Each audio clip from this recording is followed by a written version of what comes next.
Now this is a bit of a strange one. Apparently NIO and Xpeng, two Chinese electric car manufacturers, are going to help Volkswagen cut their emissions in Europe. So how exactly are they going to do this? Hello my friends, welcome to the Electric Viking. My name is Sam Evans. I'm coming to you here from Melbourne, Australia. Fantastic to see so many new people here on the channel lately. Awesome to see you. Welcome to all of you, and welcome back to everyone else who's been here for the long haul. How long's it been now? 7 or 8 months since we started the channel. Make sure you subscribe and check out some of the 700 plus videos we've made about the electric car industry over the last 6 months alone. Now, big shout out, big thank you to members of the channel. If you want to become a member, I'll put a link in the description below. You get access to our videos before everyone else, and to our Patreons who make this channel what it is.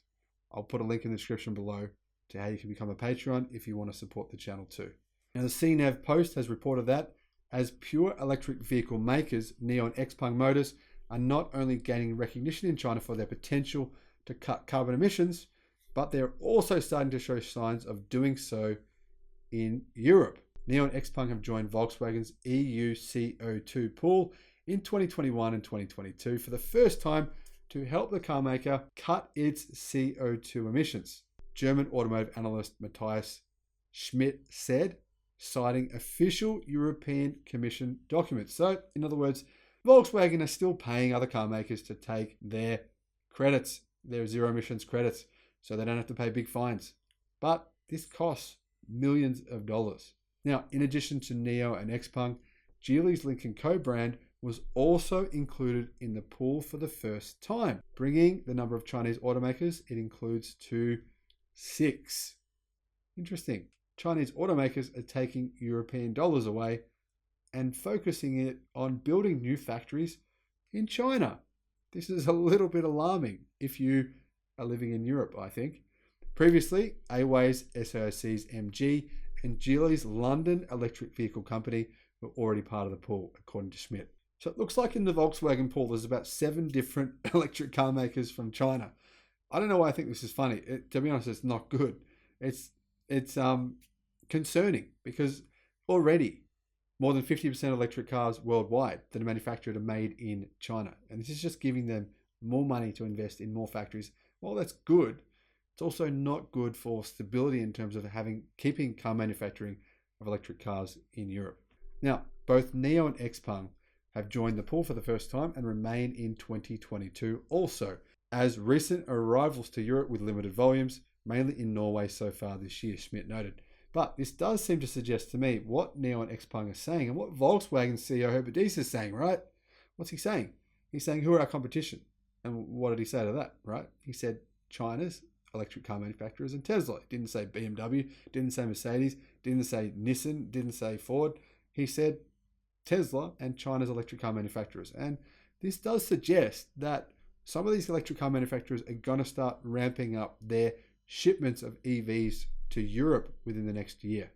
Now, the EU 27 member countries plus Norway and Iceland's combined CO2 fleet average legislation requires passenger car manufacturers to meet a defined mass-adjusted fleet average of 95 grams per kilometre of CO2 in the old NEDC drive cycle, or closer to 120 grams per kilometre of CO2 on the WLTP cycle up to 2025, Schmidt noted. That will actually change later and become much more punitive. So you can see why a lot of car manufacturers are pretty much screwed. A lot of legacy auto is screwed because unless they transition quickly by 2030, they won't be able to sell their cars in Europe and Canada and a bunch of other countries as well, the UK.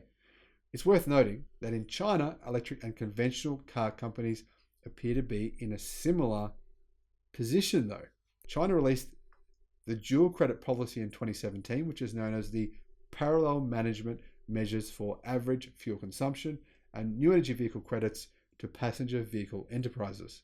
The policy has been in effect since April 1, 2018. Obviously, China are trying to reduce emissions significantly in the country because why? Well, bloody smog is insane in China. People are getting sick from it. And obviously the Chinese government also wants to take over the electric automotive industry. It's one way they can push that to happen faster. But I like the idea that they're doing this in China. By the way, I should point out more electric buses and commercial trucks are being sold in China than the rest of the world combined. Vehicle companies that fail to meet the fuel consumption control requirements can offset their negative credits from excessive fuel consumption by generating their own new energy vehicle credits or by purchasing new energy credits from other companies. One way a lot of new electric car startups get a bit of a head first is by getting paid by ICE vehicle manufacturers. By the way, a lot of those are Legacy Auto, as Legacy Auto make very few electric cars in China. Only 5% of Legacy Auto vehicles sold in China are electric. Crazy, very small compared to the rest of the industry is much, much greater than that. I think it's about 30%. Now, if a car maker is unable to get their negative credits to zero, then they need to submit a product adjustment plan to the Chinese Ministry of Industry and Information Technology, or the MIIT, and set a deadline for compliance. And yeah, they're pretty strict about this. Until their negative credits are zeroed out, products with substandard fuel consumption cannot be sold to the public. I like it. According to the MIIT's annual accounting table for Chinese passenger car makers in early July, FAW Volkswagen's NEV credits, new energy vehicle credits, were minus 138,832, and SAIC Volkswagens were minus 92,888, ranking first and third in negative credits respectively. In other words, Volkswagen is having to pay, I would say, hundreds of millions in China because they need to pay for the credits, otherwise they can't sell their cars there. Now, this is something worth considering for Legacy Auto. When you actually look at Legacy Auto, you think to yourself, oh, well, Toyota sold 10 million vehicles worldwide last year. Yeah, how many of those were in China? How many of those, joint venture, they only own 50% of that company. Plus, they have to pay how many millions of dollars because they're polluting.